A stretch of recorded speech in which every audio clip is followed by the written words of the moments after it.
For Coral Gables, the flapper at 40, life has just begun. On April 29, 1965, the city turned 40, and her citizens celebrated with all the favors, including a 40-foot birthday cake. Coral Gables has developed an appearance that is preserved by rigid zoning laws and a citizenry determined to keep things as they are. Yet the city beautiful, as Coral Gables calls herself, continues to grow and change. It occupies over 7,000 acres, mostly residential, southwest of Miami. The story must begin at the Merrick Homestead. It was built in 1906 from native coral rock by the area's first settler, the Reverend Solomon Merrick. It was the Reverend Merrick's son, George, who wanted a community of fine homes in the subtropical beauty of South Florida. Merrick Manor possesses a magnificent gabled tile roof, the hallmark of the city which it inspired. Coral Gables is a product of the Roaring '20s, that heady era between two world wars and a depression remembered as the Jazz Age. This was the time of the flapper, bathtub gin, and runaway prosperity, when real estate spiraled to the music of Rudy Valley. Coral Gables was in the firm grip of the Jazz Age when the city was officially chartered in 1925. A good way to see Coral Gables is to follow the famous self-guided tour of the city's more than 100 points of interest. George Merrick had become fascinated with the Mediterranean Riviera. He sent artists to study the local architecture, and they returned to create a design part Italian, part French, and part Spanish in inspiration, but uniquely Coral Gables.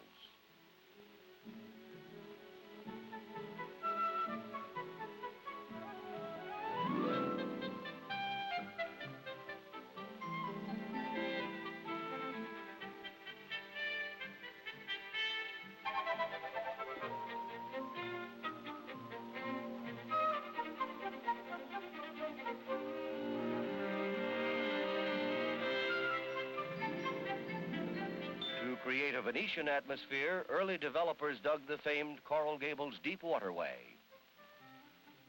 Its banks are lined with some of the city's most palatial estates.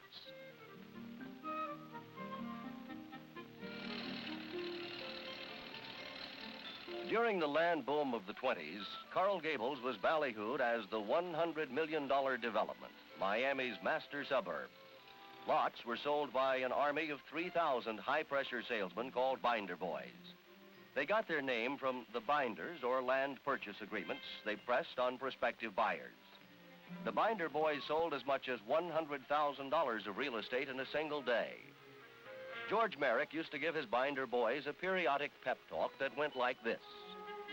Remember that what you're selling out here is not just land. What you're really selling is romance. The stars and the moon, the tropics, the wind off blue water, and the perfume of flowers that never grew in a northern clime.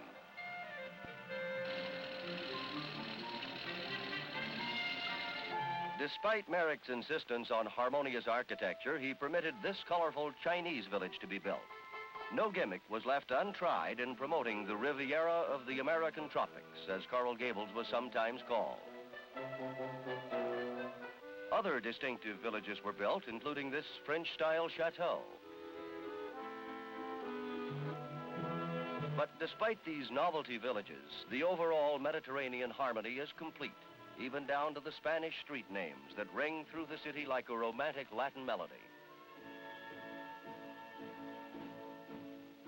This was the Biltmore Hotel. In 1925, it was the last word in the evolution of civilization. Its 26 stories are topped with a replica of the famous bell tower that crowns the Giralda Cathedral of Seville.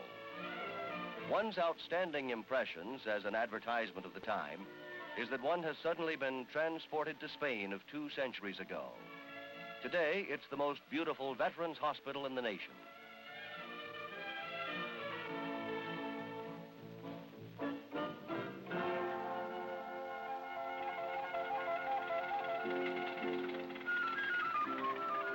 The hotel had its own 18-hole golf course. It's now a public course.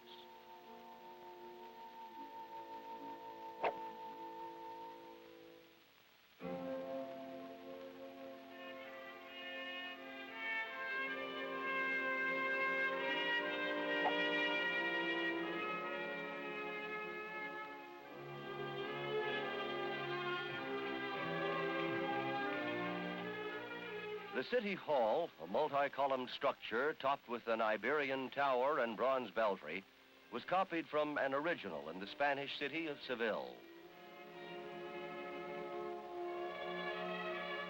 The interior of the building is like a Moorish castle.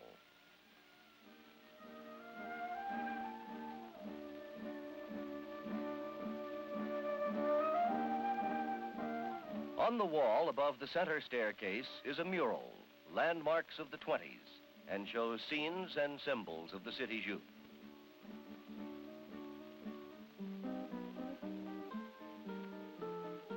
In the flapper days, the center of life was the Venetian Casino, frequently referred to as the world's most beautiful swimming hole.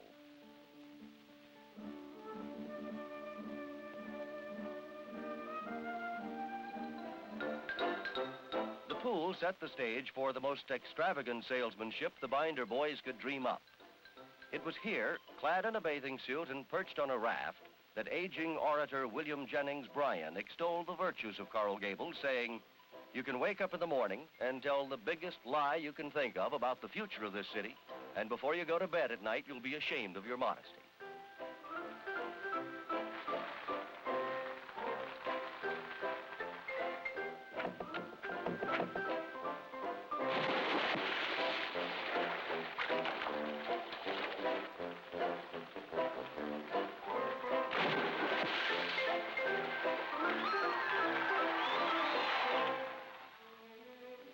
Every city has at least one famous landmark. Coral Gables has several. The most photographed is the towering Romanesque De Soto fountain.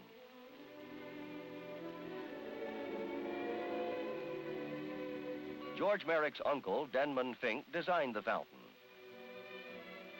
He also built a series of entranceways to his nephew's so-called perfect city. Perhaps the most familiar is the Douglas entrance.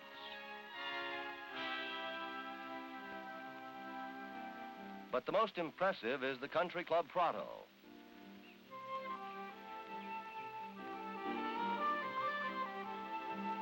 The Prato entrance, with its massive vine-covered lattice work and fountain, is a familiar background for high-fashion photographers. And the city carefully maintains these unique landmarks.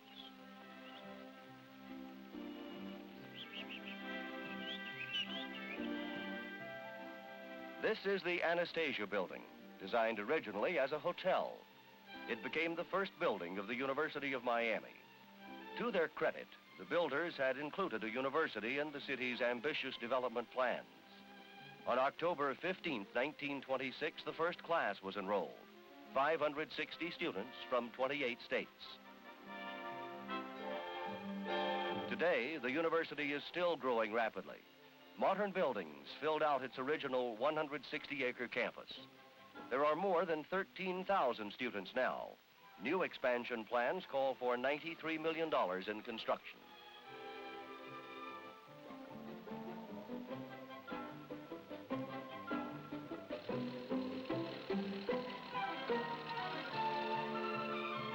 This is Miracle Mile. It's not really a full mile, it's only 4 blocks long. Nor is the graceful Boulevard a miracle, but it is a product of Coral Gables' prosperity.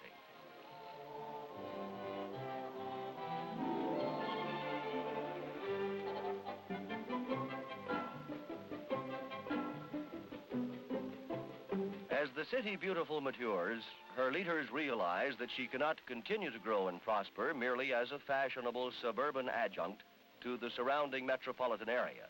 Last year, a community development department was created to bring new business to Coral Gables. But this business must be clean and quiet. Important changes have already begun. The modernistic 7-story International Petroleum Building appeared. This structure and the new Gulf Building are examples of the kind of business image Coral Gables wants.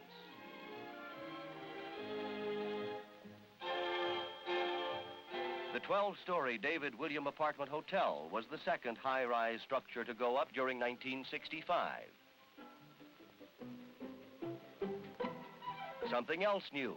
Motels are beginning to appear.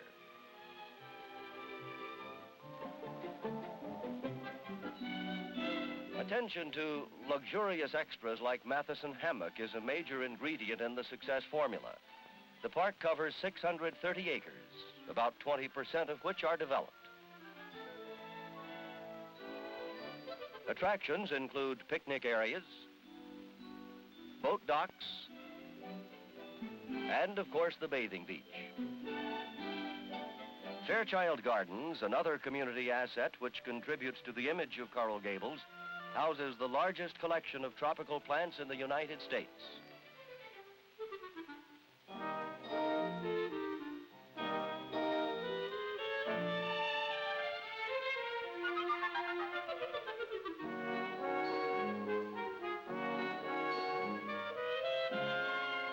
The War Memorial Youth Center, covering 6 acres, is probably the most elaborate and beautiful recreation complex in South Florida, serving more than 138,000 youngsters a year. The attention to youth suits the city's overall sense of direction. In the midst of a traditionally tourist-oriented community, Coral Gables stands out as being more interested in families. Promoting itself as a fine place to raise children, the city aims at augmenting its aging population with a steady infusion of young future executives. The entire spectrum of the arts, music, theater, and the dance flourish.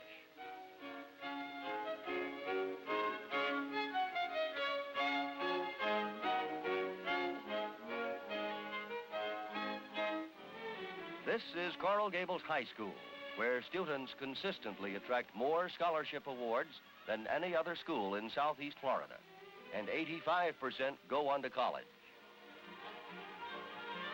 Coral Gables' old title, the New Riviera, might well apply here, where some of the nation's most luxurious homes are being built. This one was named the 1965 Pacesetter home by House Beautiful magazine. It cost $250,000. There are others ranging from modest to mansion. With a new birth of business activity and a new frontier of luxury homes, Coral Gables is destined to be the city of the future. The story of Coral Gables' growth in 40 years is not unique in Florida. What distinguishes her is the content, shape, and philosophy of that growth. It's dramatized when you think what might have happened to her good looks but didn't, and what has happened, unfortunately, to some other communities. Coral Gables has boldly met the challenge, providing guidelines that appeal to the community's economic and social conscience. With $19 million in new construction this past year, the highest since 1925, Coral Gables is securing her foundation for gracious living. For Coral Gables, the flapper at 40, life has just begun.